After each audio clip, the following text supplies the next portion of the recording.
ao cão embriagado a gritar.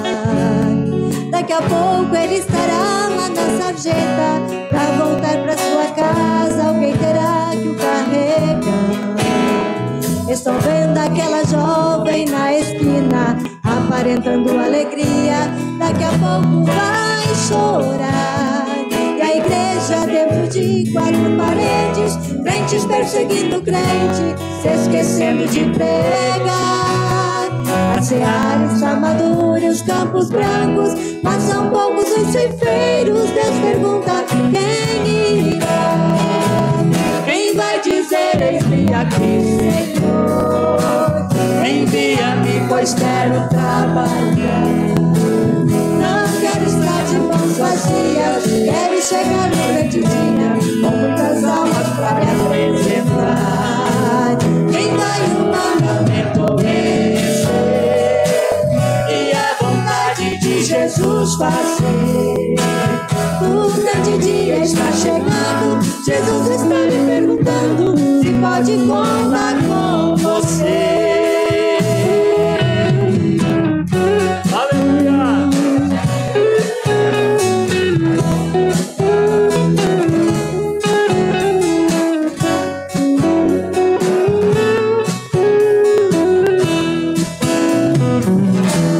A seara está madura, os campos brancos, mas são poucos os ceifeiros. Deus pergunta: quem irá?